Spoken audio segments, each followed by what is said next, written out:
Hola, muy buenas noches. Gracias por acompañarnos. Un programa más de Acción de Mercado. Como siempre, un placer compartir con ustedes esta hora de análisis de la actualidad de los mercados de inversión, los mercados que nunca duermen. Acompañado con Bernan Mesén, corredor de la Bolsa Nacional de Valores, para analizar, Bernan, una semana más compleja, con siempre algún ingrediente especial, ¿verdad? Vamos ahora a verlo en este análisis amplio que vamos a hacer, hablar del dato de inflación nuevamente. Se revelaron las minutas de la última reunión de la FED. Y bueno, los mercados siempre sensibles a este tipo de cosas. No fue la excepción, una semana un tanto compleja, ¿no? Tanto compleja, adicionalmente, porque usted lo pidió, la sección es, vamos a ver la evolución del famoso ROP, ¿verdad? Para ver cómo está trabajando el tema de las pensiones en Costa Rica, que tanto revuelo ha traído. Y vamos también a aprovechar que en corrillos legislativos están viendo el tema de los eurobonos para contarle a la gente en el término de la semana ¿qué son los famosos eurobonos, ¿verdad? Para que vayamos en este crecimiento de términos de conocimiento, pues teniendo un mismo idioma todos. Bueno, Bernan, ¿te parece si empezamos de una vez entonces viendo los principales índices e indicadores? El S&P 500, el Dow Jones y el Nasdaq. Hablemos con el S&P 500 inicialmente, con una caída del 1,55% en los últimos 8 días. A ver, tal vez si podemos detallar, creo que bueno, mucho tiene que ver lo que estábamos hablando de estas dos noticias, ¿no? Bueno, realmente lo que tenemos es una semana bastante volátil, una semana cargada digamos, de información económica. Después vamos a detallar también, porque al final de la semana empiezan los grandes bancos a reportar. Eso es importante también. Y que eso lo vamos a ampliar también al final del programa. De hecho, el S&P queda en negativo, el Dow Jones queda en positivo y el Nasdaq se cayó casi un 3%. El Nasdaq sí le pegaron duro esta semana. Bueno, además de que ya tenemos algunas razones técnicas de cuanto la expectativa de crecimiento tasas se acentúa, pues sabemos que la parte accionaria tecnológica se golpea más, pero es muy importante, digamos, y tal vez vamos a aprovechar para incorporar en esta sección la explicación de las dos noticias más relevantes. El día miércoles se revelaba el dato o las minutas de la última reunión de la Reserva Federal. Aprovechemos tal vez en este clip para que veamos qué fue lo que se dijo en esas minutas, para comprender un poco y ya veamos un poco los efectos. ¿Te parece? Vamos con el clip.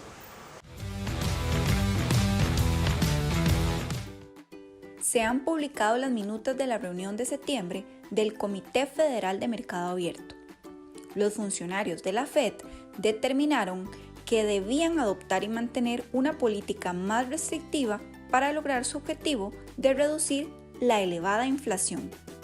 Muchos participantes elevaron su valoración de la trayectoria de la financiación federal necesaria para cumplir los objetivos del comité. Muchos integrantes indicaron que, una vez que la política haya alcanzado un nivel suficiente restrictivo, sería conveniente mantenerlo durante un tiempo. Varios participantes predijeron que, a medida que la política se volviera más restrictiva, los riesgos se harían más bifrontes. Varios miembros destacaron la importancia de mantener una postura restrictiva durante el tiempo necesario. A pesar de la ralentización del mercado laboral, los funcionarios están decididos a subir las tasas de interés.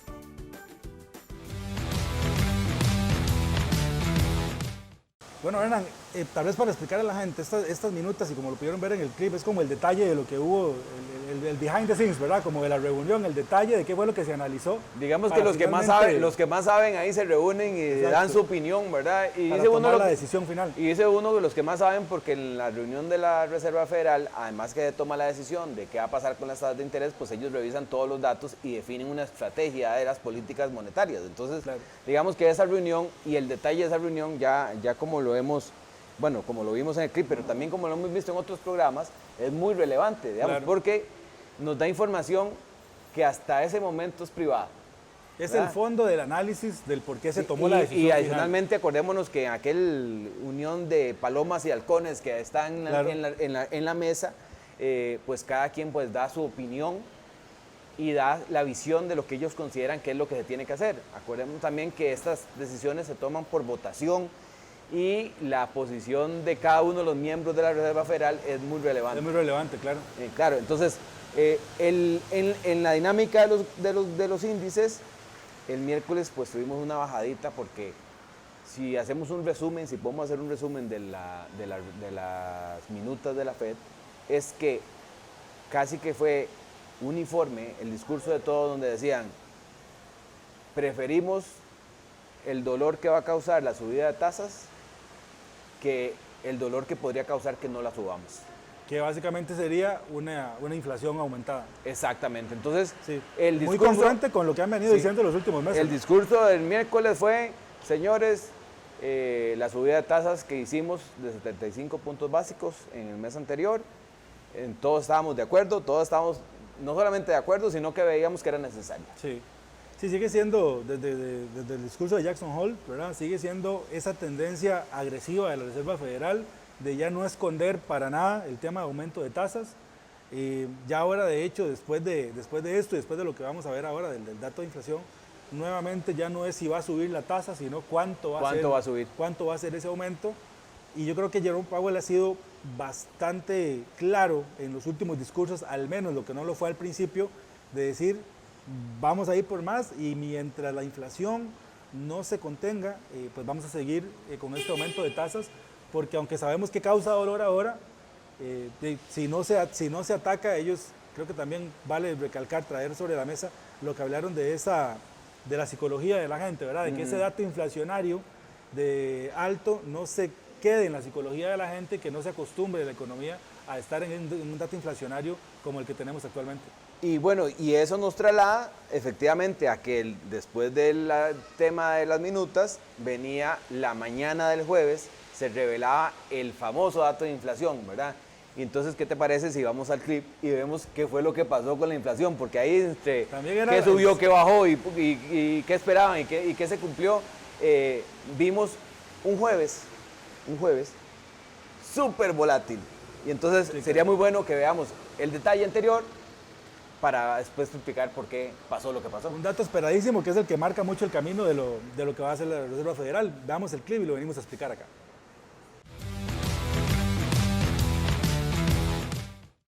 La inflación no cesa en Estados Unidos y continúa en niveles elevados a pesar del endurecimiento monetario de la Reserva Federal. El índice de precios al consumidor se ha situado en septiembre en un 8.2% en tasa interanual, frente al 8.3% registrado en agosto, según los datos publicados por la Oficina de Estadísticas Laborales estadounidense. El dato, además, se ha situado levemente por encima del 8.1% esperado por el consenso. En cuanto a la tasa mensual, los precios han aumentado un 0.4% por encima tanto de las previsiones del mercado, que anticipaban un 0.2%, como del dato de agosto, cuando el incremento fue del 0.1%. Los aumentos en los índices de vivienda, alimentos y atención médica fueron los mayores contribuyentes al aumento mensual de todos los artículos. Estos incrementos fueron parcialmente compensados por una disminución del 4.9% en el índice de gasolina. El índice de alimentos, en cambio, siguió con las subidas más 0.8% durante el mes, ya que el índice de alimentos en el hogar aumentó un 0.7%. El índice de energía, por su parte, cayó un 2.1%, pero los índices de gas natural y electricidad aumentaron. En lo que respecta a la inflación subyacente, que excluye la energía y los alimentos no elaborados, se ha situado en el 6.6% en tasa interanual, empeorando el dato de agosto de un 6.3% y las previsiones del consenso que anticipaba un 6.5%. Se trata del mayor aumento de 12 meses en ese índice, desde agosto de 1982.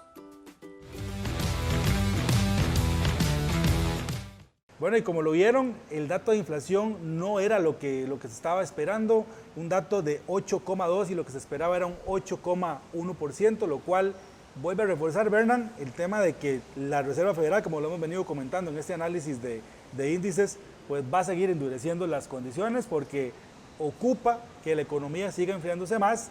Y yo creo que hay un dato ahí adicional, estacional, que preocupa aún más, que es la época que viene. Sí. ¿Verdad? La época de más consumo, en donde va a andar más dinero en la calle, en donde la gente va a meterle más presión a los precios y pues posiblemente el dato de inflación de los próximos meses más bien vaya un poquito hacia la alza. No, y hay algunas cosas, porque digamos, cuando uno comienza a desgranar un poco los resultados, se da cuenta, digamos, que lo que sostuvo que los precios igual bajaron, ¿verdad? Pero no tanto como se esperaba. Ya esta historia, ahora lo vamos a ver con los bancos. A veces lo malo es bueno. Lo malo es bueno, sí. Pero resulta que aquí lo bueno no fue tan bueno como se esperaba y entonces el tema afectó. De hecho, el día inicia con esta noticia y se viene una caída de esas de Padre y Señor mío, ¿verdad? Pero fuerte, que hace que pues, se reafirme con lo que ya habíamos visto en las minutas, claro, y con este dato de inflación, que la Fed no va a tener ningún reparo en subir la tasa de interés nuevamente, y ya el tema ya no es 0,75, ya no es 0,50, es 0,75 casi de fijo, y algunos otra vez con el discurso de que van a subir un 1%, ¿verdad? Anteriormente empezábamos desde 0,25, ¿verdad? Exacto. Era 0,25 a 0,50. A ver, en ese rango. Y ahora el 0.25, pero ni se, ya ni se menciona. O sea, no está ni siquiera en las opciones. No está ni en la terna. No. Empezamos de 0.50 a 0.75 y otra vez el 1% ahí, dando vueltas, que bueno, yo otra vez de nuevo vamos a sacar la bolita de cristal a ver, pero me parece que posiblemente se vaya a mantener en 0.75. Eso 0.75 sí, está fuerte y para que jueguen el 75 en la lotería. Sí. El día, paradójicamente, termina súper positivo. Y entonces ahí sí hay que sacar un espacio, porque creo que fue, digamos, de toda la semana, sí, el movimiento más fuerte fue el jueves, con una caída de 3% y con una subida casi de 5%, o sea... Sí. La caída la tenemos clara, o sea, el tema del indicador de inflación, que no era lo que se estaba esperando, el mercado inmediatamente reacciona. Sí. Esa fue la caída, pero esa subida, bueno, porque sí, ahí la vimos en los gráficos, ¿no? O sea, con los que nos gusta estar viendo ahí gráficos. Era increíble porque empezamos a ver esa recuperación. ¿Y qué pasó? ¿Qué hay detrás de esa recuperación? Es muy importante y tal vez podemos agregar el índice, el gráfico del índice del Standard & Poor's. Ajá. Porque resulta que lo que puede explicar este movimiento es algo que en el mercado se conoce como un rebote técnico. Un rebote técnico es que cada vez, y esto para los amantes del análisis técnico, los que andan haciendo... Para los traders. Para los que hacen de traders, ¿verdad? Se está considerando, por ejemplo, que en el Standard & Poor's, cada vez que llega a los 3.500 puntos, digamos, siempre que cae ahí, hay un rebote. Y entonces, cuando usted ve ese movimiento repetido varias veces, muchos de los analistas del precio de la acción, o digamos, de la acción del precio, más bien realmente, digamos, cómo se comporta el precio, ven un movimiento recurrente y entonces hacen movimientos apostando a que eso se vuelva a repetir. Okay. Entonces, lo que hubo muy probablemente, y sí se dio porque se aumentó el volumen de negociaciones, sí, es que en ese momento, cuando llega a esos niveles, entran muchos institucionales a comprar. Okay. Y compran con fuerza. Esto ya no basado en ningún dato económico. No están viendo ninguna noticia, nada. Es pura historia del mercado de que en ese punto, cuando ha llegado ahí, es para ellos en su análisis momento de comprar porque va a venir un rebote. Exactamente. Y de alguna manera hace que la profecía se autocumpla. Porque si entra mucha gente a comprar, claro, la presión de los nuevos compradores sube el precio. Sí. Y que igual en este mercado, Hernán, perdón que te interrumpa ahí, hace rato está como la gente esperando el rebote, ¿sabes? Sí. Que ya tocamos fondo, ahora sí. Entonces, cuando ven este tipo de cosas, hay mucha gente, mucho inversor individual, bueno, me van a disculpar ahí tal vez el término, pero que se van todas, ¿verdad? Sí, de hecho es todo un tema a comprar. de ese sentimiento que le tocan a la gente. Claro.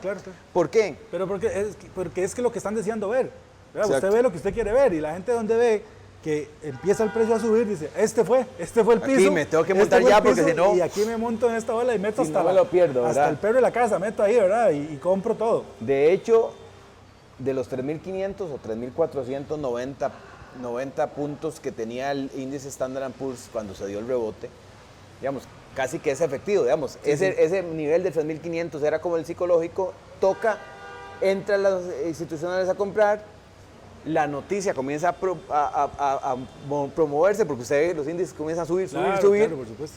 El cierre del jueves termina en 3.700 puntos.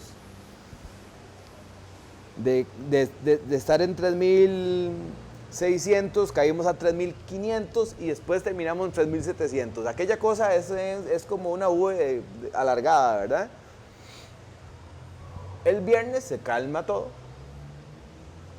y el índice cae a 3.580. O sea, si la gente se fue en la emoción del análisis técnico puro, pues ganaron los que compraron técnicamente a 3.500. No quien se fue en la ola y compró después que vio que todo está subiendo y me monto y compro y después... Pero ganó el que compró y vendió cuando llegó arriba, ¿verdad? Sí, o sea, que tuvo que haber sido un movimiento súper rápido. Compro aquí y suelto cuando está el precio arriba. Porque tuvo una ganancia... Ya ese retroceso ya volvió a borrar la ganancia. Imagínate que esa subida fue aproximadamente 5%. Claro. Entonces, claro, si yo veo la posibilidad... y estoy hablando de los hedge funds, de la gente que tiene información, de la gente que maneja mucho más capital que un inversionista individual, pues puede hacer un movimiento de este tipo y tomar una ganancia de 5% en un día. Pero en miles de millones de dólares. Exactamente. ¿verdad? Entonces, esa parte explica porque efectivamente lo que causó la caída todavía estaba vigente en ese momento. Correcto. O sea, no ha cambiado. No ha cambiado nada. O sea, es que no había las cambiado tasas nada. van a subir. Y los que veíamos el gráfico era lo que no se entendía. Bueno, ¿qué es lo que no estoy escuchando yo? ¿Verdad? ¿Qué fue lo que no vi? ¿Qué es la noticia? ¿Qué es la noticia que no no me está llegando? Que está subiendo todo, pero meramente está sustentado en un análisis técnico. Exactamente. De la operación. No, muy interesante. Entonces, sí, digamos, y digamos, para cerrar nada más con los índices, el mercado el viernes vuelve a su normalidad. Digamos que tal vez solamente el Dow ha tenido un buen desempeño por lo que vamos a ver ahora de los bancos. Okay. Pero cayó el Standard & Poor's 1.5, 3% el Nasdaq. Y aquí te explica un poco que fue una semana que tenía pues estos dos indicadores que ya vimos en los clips que marcaban la tendencia de lo que iba a pasar. Así es.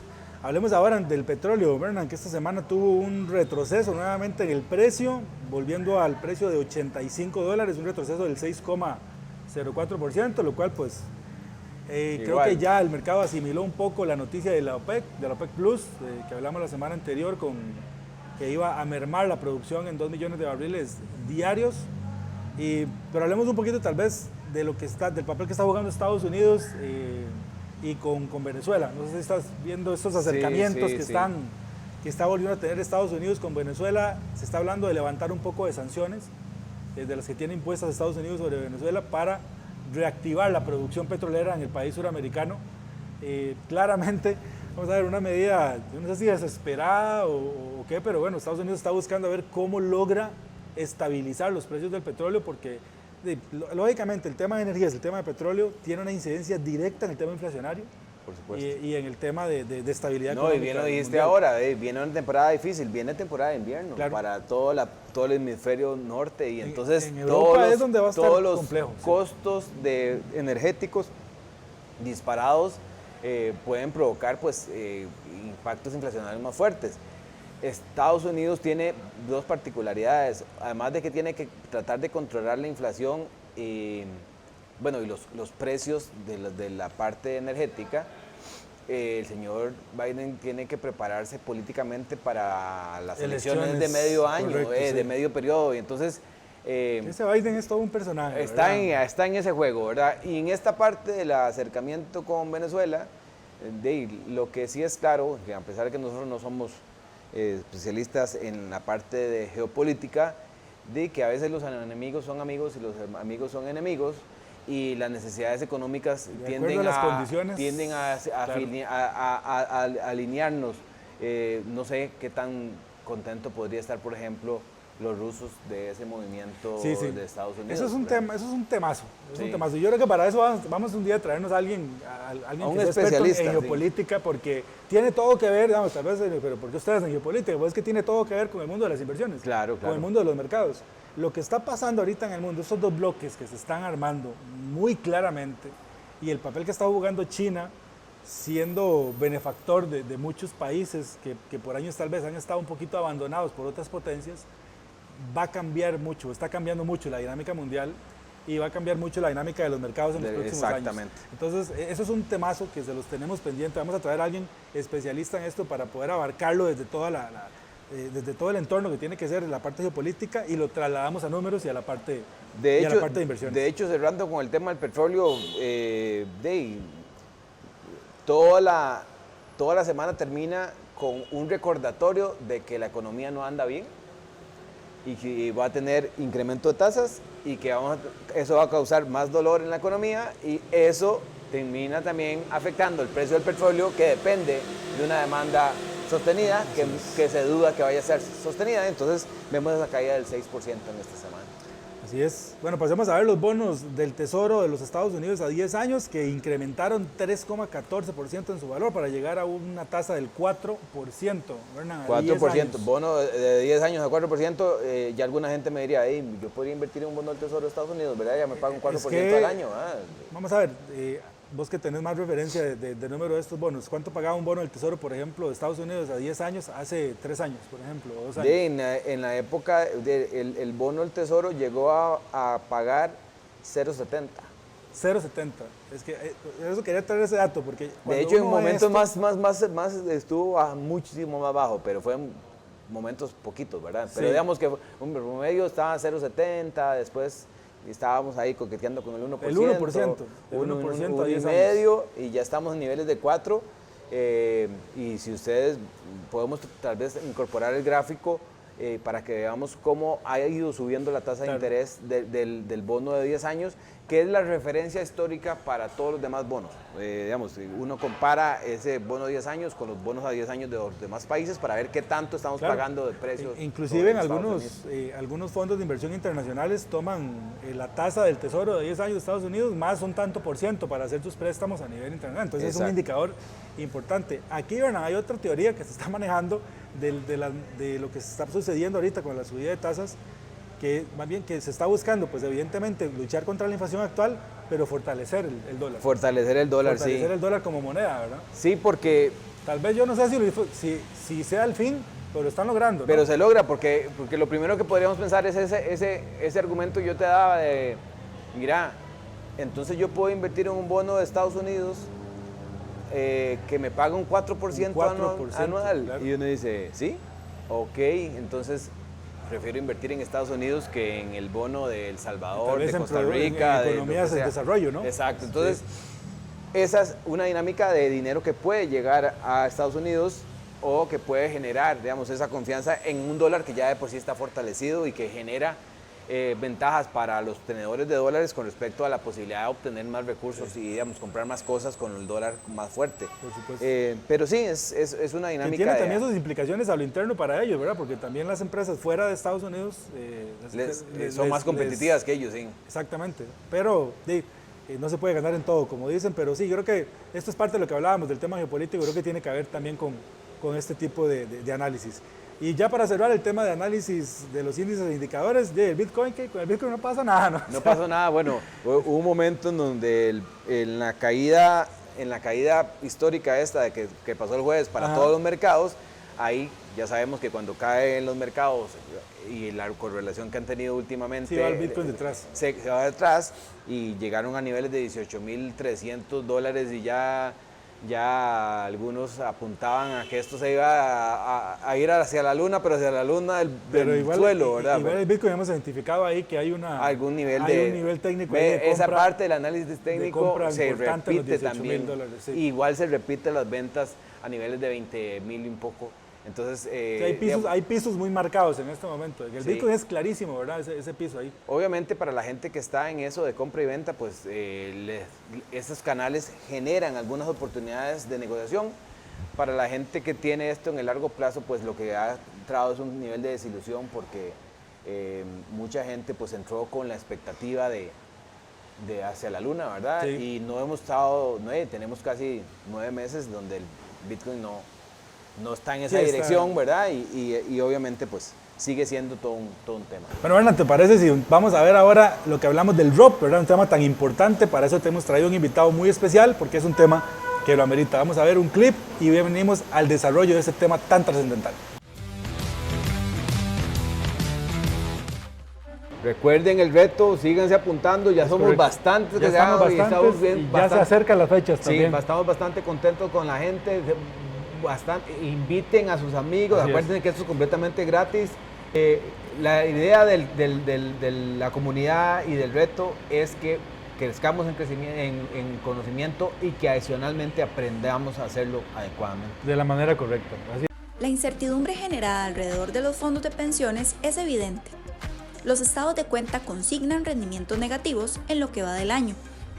Determinar las razones y consecuencias en nuestras pensiones es obligatorio. Sin embargo, quisiéramos en este espacio explicar la situación real de los fondos de pensiones, la razón de las pérdidas y los aspectos a mejorar. Repasemos la actualidad del ROP y ubiquemos la conveniencia de mantener soluciones de ahorro que puedan apoyarnos en el momento de nuestra jubilación. Uno de los temas que sabemos acá desde Acción de Mercado que genera mucha incertidumbre y mucha preocupación en la población es el tema de las pensiones, el tema del ROP. Y nosotros, fiel a nuestra política de educación financiera y tratando de llevar estos temas de manera que lo comprenda la mayor cantidad de personas, hoy vamos a tocar nuevamente el tema de las pensiones y para eso hemos tenido a un invitado muy especial, el señor don Luis Guillermo Esquivel, quien es asesor independiente en temas de pensiones y tiene más de 30 años de experiencia en todo esto. Se conoce toda la historia de las pensiones de Costa Rica básicamente, así que don Luis Guillermo, bienvenido, muchas gracias por acompañarnos. Muchas gracias Bernan, Esteban, por la invitación y un gusto estar acá acompañando y tratando de apoyar en la toma de decisiones a los... Así es. Esteban, nos tocó este tema porque la gente igual nos ha pedido creo que desde el programa 1 nos dijo, van a hablar de las pensiones.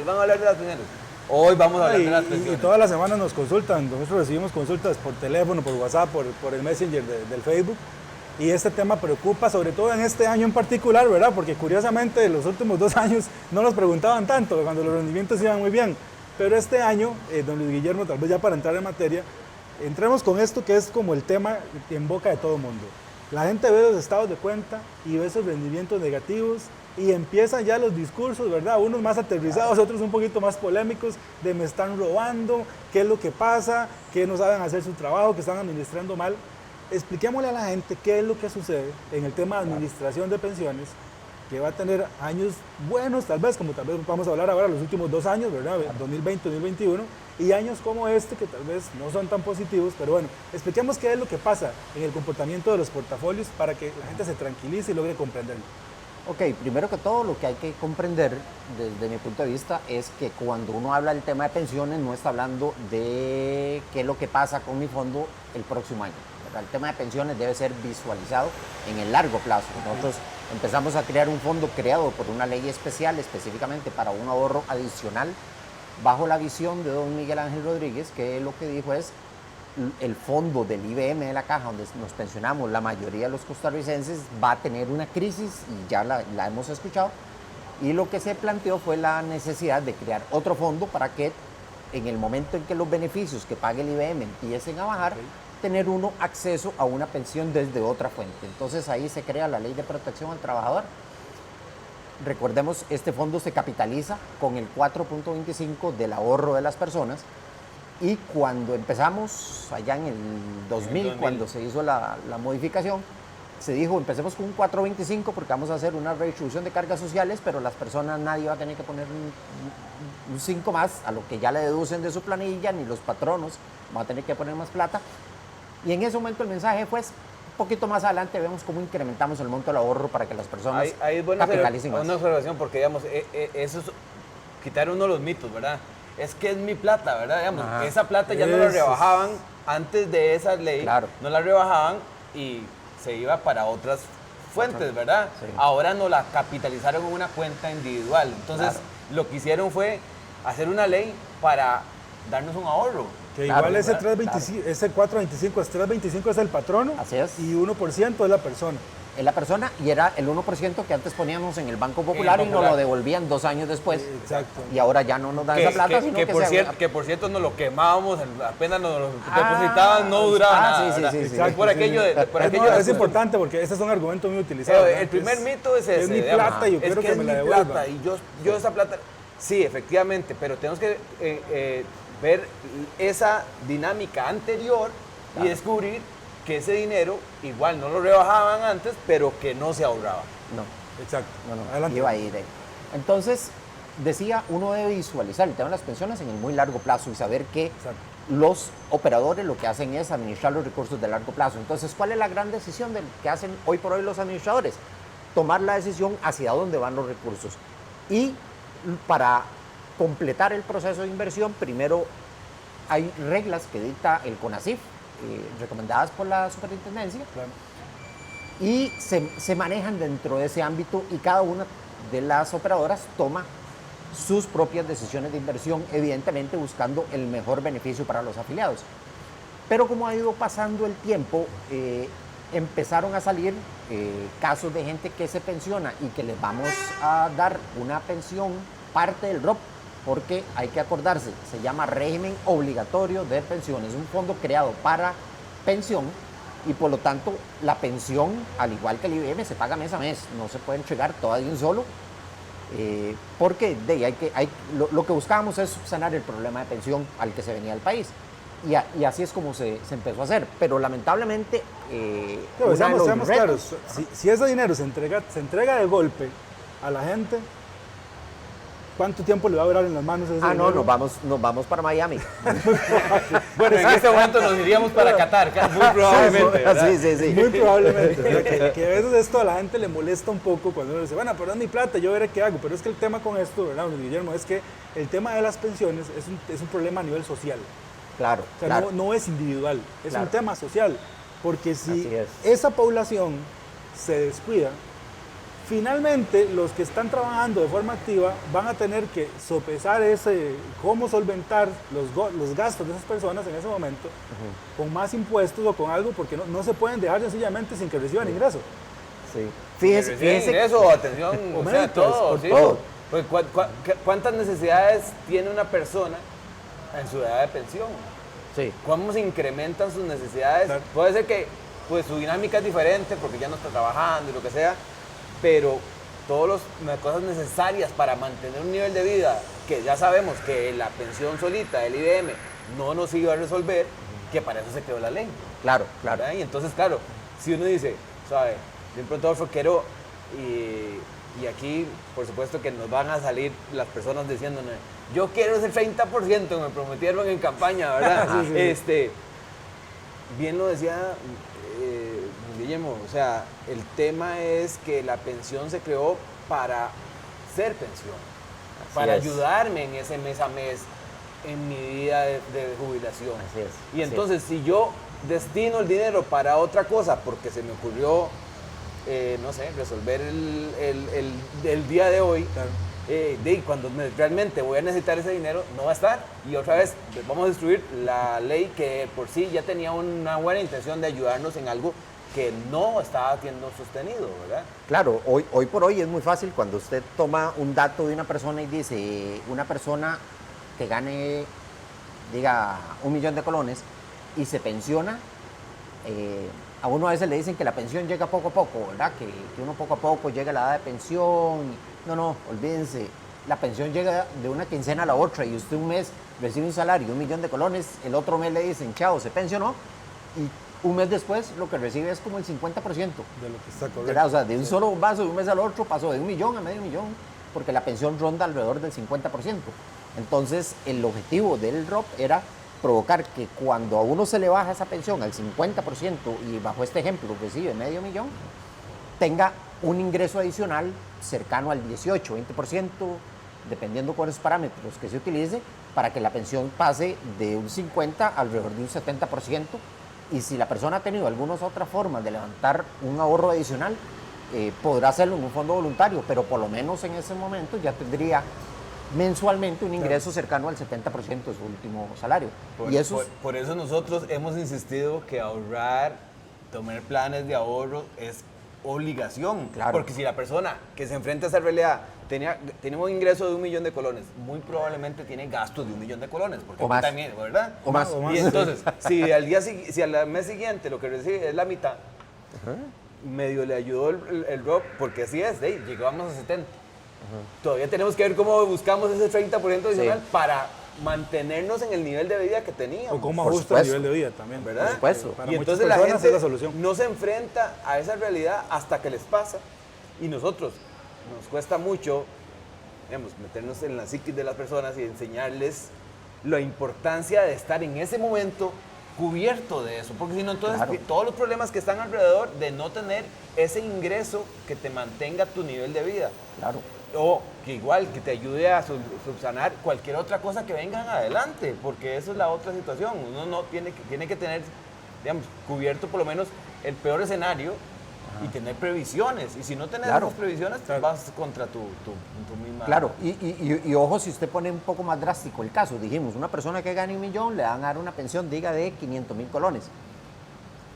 Trabaja solamente una persona en la casa, está papá y mamá, se muere papá y la pensión que le deja a la mamá es el 70% de la pensión que tenía el señor. Entonces, a la señora le van a dar 350,000 y estaba acostumbrada en la casa a vivir con 1 millón. Con 1 millón. Entonces, si alguien me dice que puede hacerlo, entonces podríamos eliminar el ROP. Estoy seguro que pasar de 1 millón a 350,000, No. difícilmente alguien sigue con su nivel de vida. Don Guillermo, usted con su experiencia en pensiones, en momentos como este, donde la gente ve los estados de cuenta y ve esas disminuciones, o sea, ¿qué le podemos aconsejar a la gente? ¿Qué es lo correcto para hacer, para comprender lo que está sucediendo antes de alarmarnos y empezar a tirar, ¿verdad?, disparates en redes sociales o comprar algunos discursos por ahí que muy casualmente están colocando, ¿verdad?, algunos diferentes actores que no ayudan en nada, honestamente, a la situación, que le mete más ruido a las personas. Entonces, usted como experto, ¿qué es lo que una persona que tenga dudas del manejo de su pensión, que tenga dudas de por qué estoy perdiendo plata, que es lo que dice la gente, ¿verdad? ¿Qué es lo que debería hacer la persona? Yo diría dos cosas. Primero, como decía un amigo mío, no hay que ser de mecha corta y decir, es que el mes pasado o en los últimos 6 meses perdí plata, sino uno se va un poquito más para atrás y se da cuenta de que hace un año se nos olvidó, que hace un año ganábamos rentabilidades muy, muy altas y ya se nos olvidó, pero digamos que ahí está, por eso digo, en el largo plazo, cuando usted nivela eso, usted se da cuenta entonces cuál es la real rentabilidad que está logrando. El otro gran elemento, y posiblemente el más importante, es visualizar dónde cada operadora está haciendo su manejo de las inversiones. Y finalmente hay algunos indicadores que la superintendencia hace públicos donde le muestran a la población cuál es la rentabilidad, cómo ha crecido un fondo por concepto de rentabilidad en diferentes horizontes. Hay un horizonte de 10 años, hay un horizonte de 5 años, hay un horizonte de 3 años y hay horizontes más cortos, pero de nuevo, en un fondo de pensión, cuando es de largo plazo, entonces yo recomiendo, vean el horizonte de 10 años, vean el horizonte de 5 años y vean cómo ha estado la rentabilidad de su operadora e investigue dónde está invirtiendo la plata, porque ahí va a tener la respuesta si eso es congruente con lo que usted desea, ¿verdad? Ahí de cada operadora ha tomado sus propias decisiones de inversión y esa información es pública y si alguien tiene dificultad para accederla o entenderla, pues hay mucha gente en el mercado como ustedes expertos que les pueden explicar. Yo creo que las mismas operadoras, si la persona va, claro. le van a explicar exactamente claro. lo que... Sí, digamos que alguien podría decir, siempre va a decir Ningún que carnicero la va a mía es decir mejor, que su carne es mala. pero ahí la gran ventaja como gente como ustedes que de nivel independiente pueden decirle a alguien sin conflicto de intereses qué es lo que está pasando, porque alguien está logrando mejores rentabilidades que otros, y ni bueno ni malo, diferente simplemente. Es muy importante, yo quiero retomar ese punto porque igual yo sé que la gente, digamos, en estos últimos días, meses tal vez, cada vez que alguien sale en redes a hablar positivamente de la gestión de las operadoras, piensan que le están pagando, ¿verdad? Digamos, por lo menos a nosotros no nos están pagando. No. Nos han puesto de todo, que el Banco Central, que las operadoras, que todo el mundo les paga. Bueno, pero digamos, hay algo que hemos querido nosotros hacer desde el programa es explicar estas cosas tan técnicas, pero que de alguna manera hacen que si usted no utiliza bien la información, tome decisiones equivocadas. Bien lo decías que uno tiene que revisar en las carteras la proyección histórica para ver cómo se ha comportado cada operadora, revisar en qué se está invirtiendo, cuál es la composición del portafolio, pero también tener muy claro que si su inversión, si usted se va a pensionar en el año 2045, digamos que estamos un poco lejos como para estarnos preocupando si el rendimiento de este semestre fue negativo, ¿verdad? O sea, porque eso es algo que también pasa en todas las inversiones.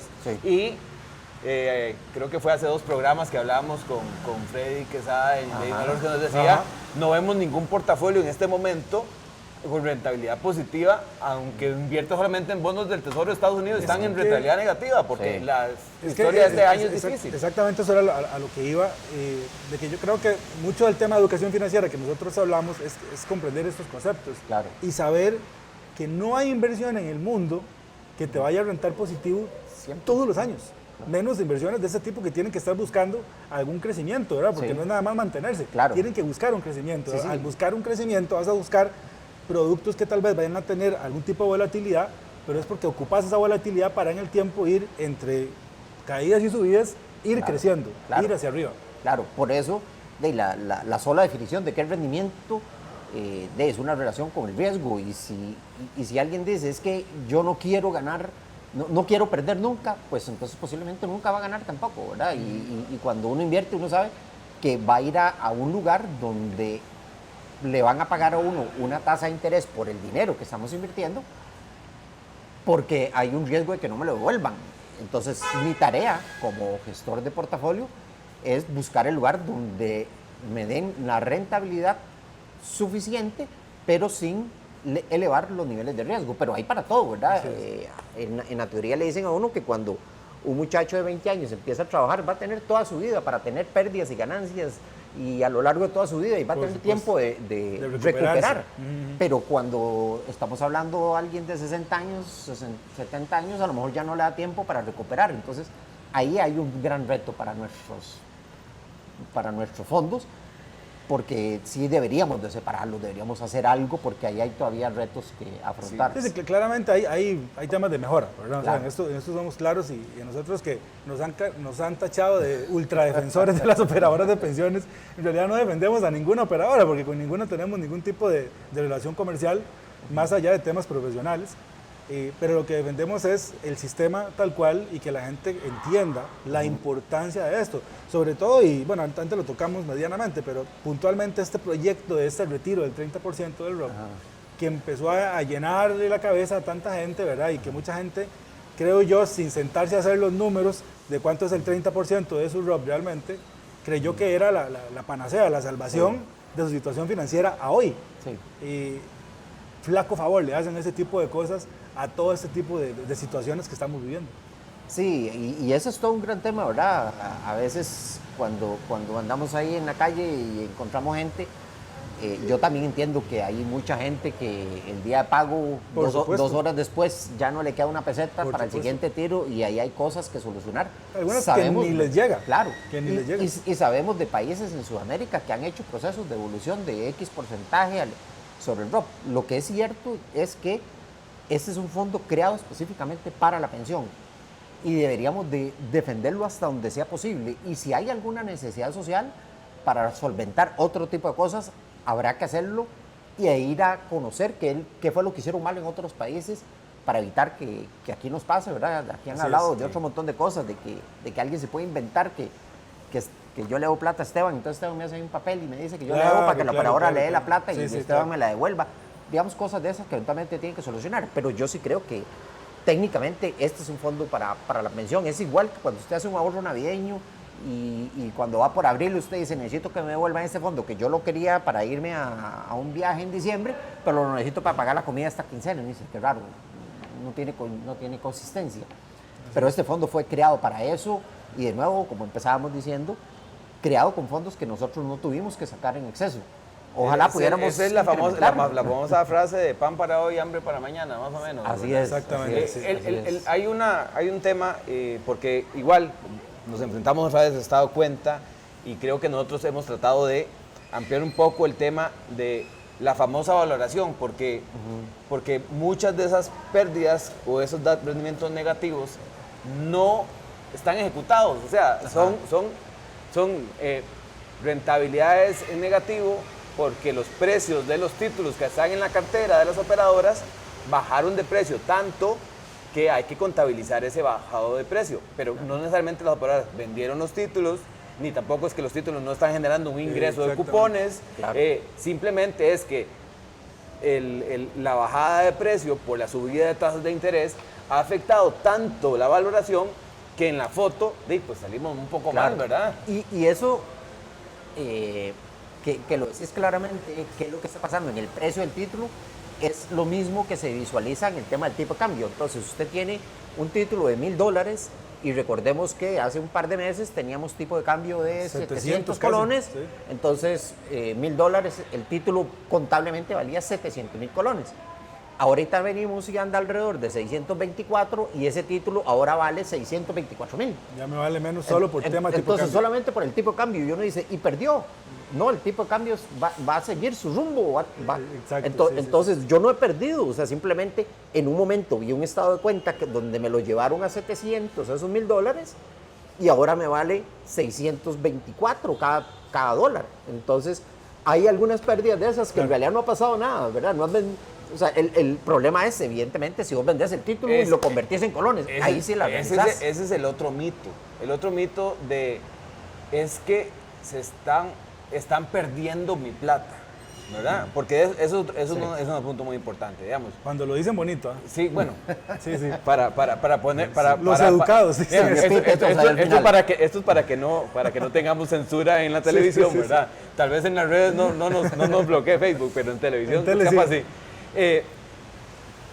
La parte difícil de explicar para la gente es efectivamente el tema de memoria corta, ¿verdad? O sea, yo veo el rendimiento, veo menos X monto, vamos a poner menos 3 millones. ¿verdad? Un cliente me dijo a mí, mira, es que usted se pone a escribir esos artículos diciendo que no hay pérdida de la operadora, quiero que vea mi estado de cuenta donde tengo menos 11 millones. Digo yo, bueno, dichoso, quién sabe cuánto es el monto para tener menos 11 millones, ¿verdad? Pero lo importante es que en la memoria corta, ese tema de valoración, igual, cuando subió el dólar, con el mismo ejemplo del título de $1,000, cuando el tipo de cambio era 500 y después el tipo de cambio llegó a 700, ese mismo título subió de 500,000 a 700,000 colones solamente por tipo de cambio, ¿verdad? Y lo importante es cuando yo compré ese título, cuando costaba 500,000. Si lo compré cuando costaban 500,000, o sea, o cuando mi plata ingresó y compraron el título de $1,000 a un valor de 500,000 y hoy cuesta 620, yo todavía me estoy ganando 120,000 colones sobre el título. Y entonces, y además el título me paga intereses. Esa es la otra parte que la gente, digamos, no comprende tan fácilmente porque está bombardeada de toda esta campaña que ha sido bastante, digamos, desigual. Y aquí sí tengo que hacer también otra observación a las operadoras, que ha faltado la proactividad para defenderse técnicamente con más argumentos, o tal vez para bajarle el tono a la parte técnica y explicarle a la gente todos sus temas. Porque entre titulares de un periódico y declaraciones de economistas promocionando otros productos, pues uno lo que se encuentra es gente diciendo es que ahí, además de que no saben, cobran. Sí. Porque ese es el otro tema, ¿verdad? Viene el estado de cuenta con menos tanto de rendimiento y con menos tanto de comisión, ¿verdad? Sí, respuestas muy tibias, ¿verdad? Yo, por ejemplo, con la operadora que yo estoy, lo que me ha llegado es un comunicado ahí, un PDF adjunto junto con el estado de cuenta, con 3, 4 líneas explicando por qué. Sí. pero no llena, digamos, porque vos ves un comunicado que viene de parte de ellos y por otro lado ves noticias en medios, reportajes, publicaciones en páginas de Facebook. Claro. O sea, la balanza, como bien lo dice Berna, no está inclinada y creo que ahí sí, las operadoras les ha faltado una voz oficial, digamos, o que cada quien por su cuenta haga su esfuerzo, pero sí tratar de llevarle esto. Yo creo que nos hemos preocupado más nosotros, que no tenemos nada que ver en el tema más allá de educación, que las mismas operadoras, en salir y dar el paso al frente, diciendo esto pasa por esto y esto y esto, y exactamente como lo hemos explicado aquí, pues ponérselo a la gente para que comprenda realmente qué es lo que sucede. Claro, ahí en esa tarea de algunos han tirado la toalla y han dicho, eso es lo que pasa y le dan las explicaciones posiblemente a la superintendencia, pero sí hay que salir a la calle y decirle a la gente, claro. Explicarle, vean que hemos usado ejemplos muy sencillos y posiblemente ya muchos de los televidentes se han dado cuenta de que no estamos... Y es que es preocupante porque yo en estos días, incluso con mucha pena, porque yo soy miembro del Colegio de Ciencias Económicas, vi a uno de los representantes, no sé si fue el presidente, hablando cosas sobre el régimen de pensiones que no tenían ni pies ni cabeza, ¿verdad? Con todo respeto para ¿verdad? Y entonces desde la posición del colegio, igual tendría que hacerse todo un debate sobre este tema, porque digamos, si ni entre los economistas nos ponemos de acuerdo. Bueno, en este caso más particular, porque ya no hemos descubierto que no necesariamente alguien que es economista tiene que saber de inversiones. Correcto. Exacto, correcto. Es algo muy básico. Digamos, yo respeto digamos, las virtudes de cada quien, pero cada quien se especializa. Y entonces, por ejemplo, de un doctor especialista en corazón, no tiene que ir a hablar sobre operaciones de huesos, ¿verdad? Y entonces, es un tema también para ampliar más, porque sí, bueno, y eso más sumado a todos los artículos para justificar titulares ahí incendiarios de pérdidas de no sé cuántos miles de millones de colones, cuando ya estamos explicando realmente que la pérdida pues está en el papel, pero que no necesariamente se está ejecutando. Claro, claro.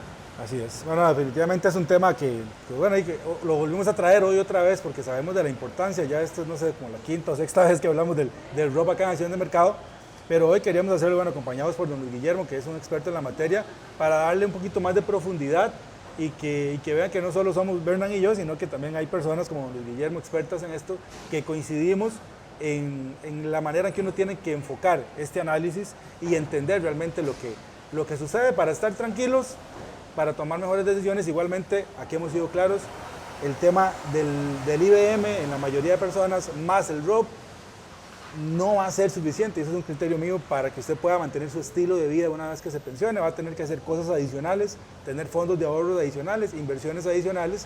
Pero bueno, este tema del ROP y del IBM y el tema de pensiones, ya pues lo hemos aclarado aquí una vez más y posiblemente lo seguiremos trayendo el tema futuro también. Sí, igual si después los mismos funcionarios de las diferentes operadoras pues quieren...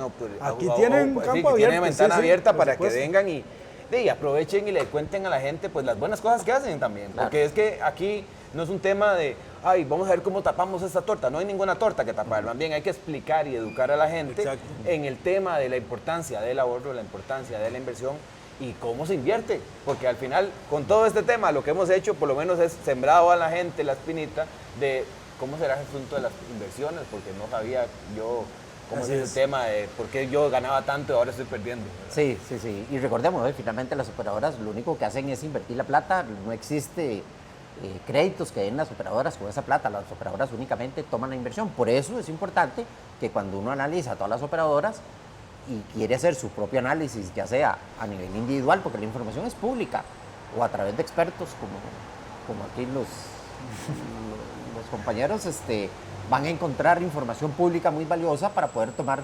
decisiones totalmente fundamentadas.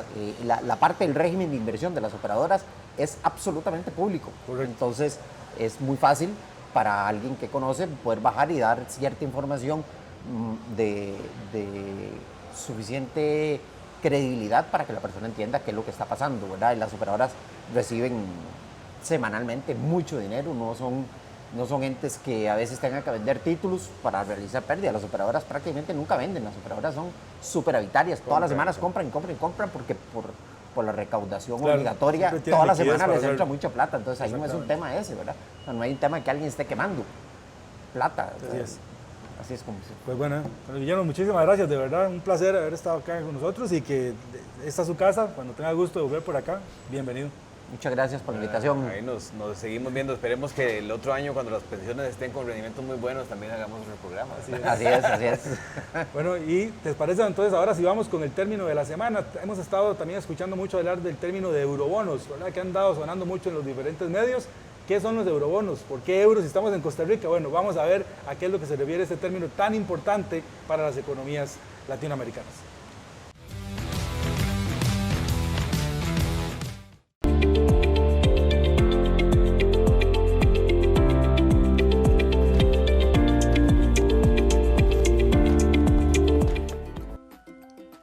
Los eurobonos realmente son una forma de financiamiento en el extranjero al que pueden acceder los gobiernos como el de Costa Rica. Además, se caracterizan por manejarse libres de impuestos al portador y en divisa diferente a la del país de origen. En el caso de Costa Rica, los eurobonos son bonos de deuda pública que se venden en plazas internacionales como Londres o Nueva York, principalmente en dólares. Una vez que los gobiernos como el de Costa Rica logran ofrecer sus bonos de deuda pública en el extranjero, estos pueden ser adquiridos por distintas entidades, entre ellas grandes fondos de inversión, fondos de pensiones, bancos de inversión o inversionistas particulares.